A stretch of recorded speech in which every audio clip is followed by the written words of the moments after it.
I don't think it's a choice. The culture is insisting that we engage this and has been insisting on it for some time.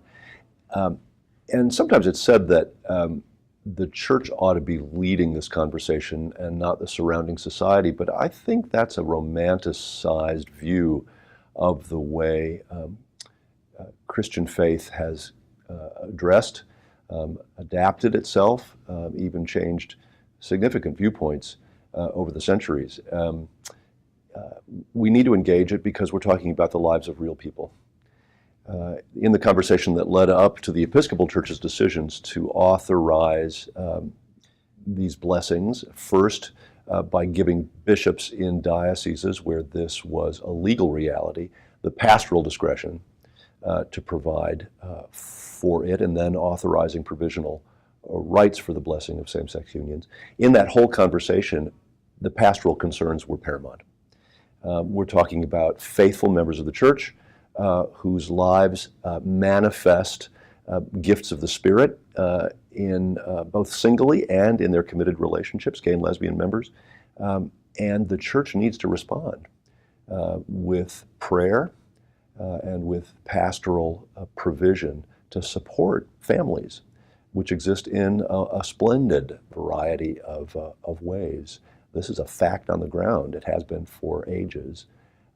And today, I think the church is finally beginning to say, wait a minute, we have to respond. We have to offer appropriate pastoral support and sacramental support to all of our members, not just some. I think it is an argument that needs to be faced, the accusation, the assertion that somehow this is non-biblical, that this is a kind of abandoning of what has always been the case among Christians.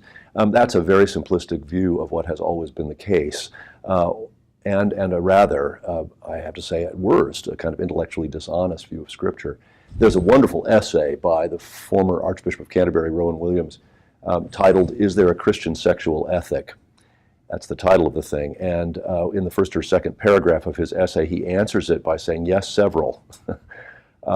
If you read the Bible simply at face value, you can see that a variety of versions of marriage and partnered relationships, men and women, sometimes women and a man, have existed, and apparently with God's blessing in the history of the Scriptures.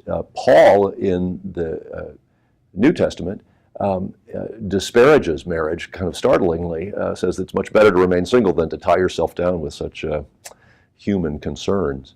In the earliest years of the Christian movement, we know that marriage was regarded largely as a family and a civic matter, civil matter. Only slowly did it acquire specifically Christian prayer. And for much of Christian history, vowed celibacy was the preferred model was seen as a holier kind of call than marriage or in its various forms throughout history, which were for the benefit of those who didn't have the benefit of the higher and holier calling. So much of what we consider always is really the product of just the last couple hundred years maybe. And in fact, I believe most of it in North American society is really a result of the Victorians and Ozzie and Harriet. I believe marriage is a vocation and a way of living out our Christian faith, living out the dailiness of our baptism. I believe marriage is a school for holiness. I think fundamentally it's a kind of ascetical discipline. It's a way of living community. Pope John XXIII called the family the domestic church. And I think deep wisdom in that, actually. And so to deny this ascetical discipline, this vowed, sacramental, disciplined kind of community, instance of church, domestic church, to deny that to people who happen to be gay and lesbian is simply wrong. The majority of what I think the prophets, for instance, in the Hebrew Scriptures, point to as justice is really about economic justice. I think it was Marcus Borg who said a biblical definition of justice is basically a society in which everyone will have what they need and not as a matter of charity. And in a sense, the family, the domestic church, as I've said, is the place where justice is learned and practiced. I believe justice and worship need to walk always hand in hand. Justice is essentially a worshipful endeavor. As the prayer book of the Episcopal Church puts it, will you seek and serve Christ in all persons, loving your neighbor as yourself, not liking, that's a different thing. Loving, as Christians use the word, is fundamentally a decision to put the good of the other ahead of my own.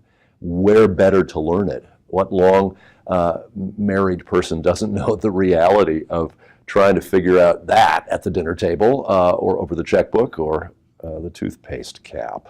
As silly as it may sound, to practice in the family that worshipful endeavor of recognizing the presence of Christ in the other and putting their welfare ahead of my own selfish inclinations.